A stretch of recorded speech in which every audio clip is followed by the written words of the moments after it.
Hello guys, स्वागत है आपका अपने यूट्यूब चैनल स्टडी विद अमन कुल में। आज हम लाए हैं शिक्षा निदेशालय राष्ट्रीय राजधानी क्षेत्र दिल्ली की कार्यपत्रक नंबर 14 जो कि क्लास 9 के लिए है। विषय आपका हिंदी है। डेट है जिसकी 6 अगस्त 2021। आप अपना नाम और अपनी कक्षा अध्यापक का नाम लिखेंगे।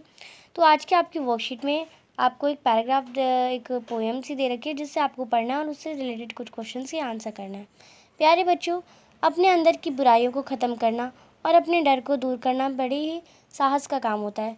कई लोग ऐसे जो डर के कारण कोई काम नहीं करते, वह वहीं असफल हो जाते हैं, यानी उनका कोई काम सफल नहीं होता। प्रयास करना यानी मेहनत करना, रिपीट करना, प्रैक्टिस करना सफल होने से कम बड़ी बात नहीं है। अगर हम प्रयास करेंगे तो हम सफल ज़रूर होंगे। कई लोग मोह, भेदभाव, स्वार्थ से इतने दूर होते हैं कि मानो उन्होंने अपना घर ही जला डाला हो। दुनिया की ऐसी हिम्मती और क्रांतिकारी लोग बदलते हैं और अपने उद्देश्य को प्राप्त करते हैं। ऐसा ही भाव को बताती हुई गज़ल के रूप में कविता को पढ़िए, गुनगुनाइए और समझिए। यहाँ पे आपको एक कविता दे रखी जिसे आपको गज़ल के रूप में पढ़ना है, समझना है और थोड़ा सा गुनगुनाना है। वो हिम्मत करके पहले अपने अंदर से निकालते हैं, बहुत कम लोग घर को फूंक कर घर से निकलते हैं। अधिकतर प्रश्न पहले बाद में मिलते रहे उत्तर। कई प्रति प्रश्न ऐसे हैं जो उत्तर से निकलते हैं। परों के बल पे पंछी नापते हैं आसमानों को, हमेशा पंछियों के हौसले पर से निकलते हैं, यानी पर से निकलते हैं, उनके पंखों से। पहाड़ों पर व्यथा कौन सी है खाद पानी की, पहाड़ों से जो उग जाते हैं ऊसर से निकलते हैं। अलग होती है उन लोगों की बोली और बानी भी, हमेशा सबसे आगे वो जो अवसर से निकलते हैं। किया हमने भी पहले यत्न से उनके बराबर कद, अब हम हंसते हुए उनके बराबर से निकलते हैं। जो मोती है वो धरती में कहीं पाए नहीं जाते, हमेशा कीमती मोती समंदर से निकलते हैं। यानी ये जो आपकी कविता थी बहुत इम्पोर्टेंट थी। हिम्मत और साहस कैसे जुटाना होता है उस पर बेस्ड ये कविता थी कि आपको घर बैठे रहने या बिना मेहनत करने से आपको कुछ नहीं मिल सकता, आपको सफलता कभी मिल ही नहीं सकती।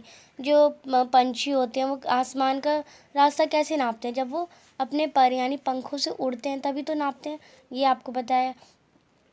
बहुत सारे एग्जाम्पल बताए इसमें, तो आई होप आपको कविता अच्छे से समझ आई होगी और आप इसे पढ़िए, एक दो बार और पढ़िए, अपने आप खुद पढ़िए और समझिए, गुनगुनाइए, जिससे आपको ये कविता का मूल भाव अर्थ अच्छे से समझ आ जाए। कठिन शब्दों के अर्थ हो जाएंगे प्रति प्रश्न यानी प्रश्न से प्रश्न या समस्या का निकलना। उसर यानी जिस भूमि पौधा ना उत्पन्न हो उसे उसर कहते हैं। यत्न यानी उपाय या कोशिश। कद यानी किसी वस्तु या ये व्यक्ति की लंबाई या ऊंचाई, उसे हम कद कहते हैं। प्रश्न नंबर 1 है घर को फूंक कर निकलना। ये एक मुहावरा है, इसका सही अर्थ क्या होगा? अपने घर में आग लगा देना? नहीं। दूसरों के घर में आग लगा देना? नहीं। लोभ और मोह में ना पड़ना, अपने घर को नुकसान पहुंचाना। तो लोभ और मोह में ना पड़ना इस मुहावरे का सही अर्थ हो जाएगा, तो उसमें आप गा पे टिक कर देंगे, तो ये टिक हो जाएगा गा पे। प्रश्न नंबर 2 है हिम्मती या साहसी लोग क्या करते हैं? क्या करते हैं हिम्मती और साहसी लोग? जिनमें हिम्मत होती है और साहस होती है, वो लोग मोह और लोभ में नहीं पड़ते तथा विपरीत परिस्थितियों में भी हार नहीं मानते। प्रश्न नंबर 3 है पंछी किसके बल पर आसमानों को नापते हैं? किसके बल पर? अपने पंखों के बल पर। तो आप इसका आंसर करेंगे पंछी जो हौसलों के बल पर आसमानों को नापते हैं, उनमें हौसला है, तो वो पंख से उड़ के नहीं आएंगे, ये आपको बताना है।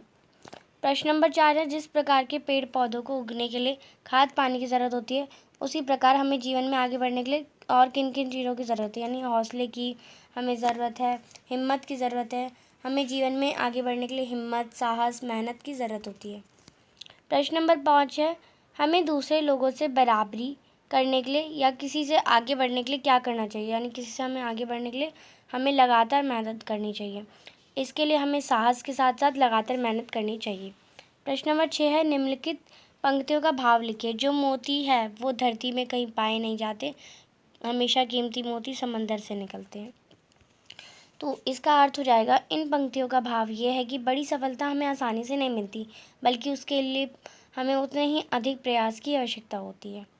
अब आपको एक गतिविधि दे रखी है। पर शब्द के 2 अर्थ होते हैं, आपको पता है। पर का पंख भी हो जाता है, परंतु भी होता है। ऐसे ही 5 शब्द अपने परिवार के सदस्यों की सहायता से खोज कर लिखिए। तो ये आप गतिविधि करेंगे। जैसे अर्थ दो अर्थ हो जाएंगे इसके भी। आम, आम यानी एक आम आदमी और आम खाने वाला भी। कनक, कनक यानी आपका जो घुंघरू होता है वो भी कनक होता है और का भी कनक होता है। कुल, हमारा प्रजाति उसे भी कुल कहते हैं और टोटल को भी हम कुल कहते हैं। मत, वोट को भी हम मत कहते हैं एंड कुछ नहीं करना उसे भी हम मत कहते हैं। फिर आपका कविता के उर्दू शब्दों पर गोला लगाइए। अब कविता में कुछ उर्दू शब्द भी थे, अब उन पे आपको गोला लगाना है। तो यहाँ पे मैंने शब्द लिख दिए हैं। हिम्मत, हिम्मत हमारा उर्दू शब्द है बट ये हिंदी में आ चुका है हमारा। ये जितने भी शब्द हैं सारे हिंदी में आ चुके हैं बट ये हैं शब्द उर्दू, उर्दू में भी कहीं और से आए थे। तो हिम्मत है, बराबर, कद, कीमती, फूकना, ये सारे हमारे उर्दू शब्द हैं। आप इन्हें कविता में जब लिखें तो थोड़ा सा एक अंडरलाइन कर देंगे या आप ये ऐसे भी कर सकते हैं। तो ये थी आपकी आज की वर्कशीट। आई होप आपको वर्कशीट अच्छे से समझ आ गई होगी।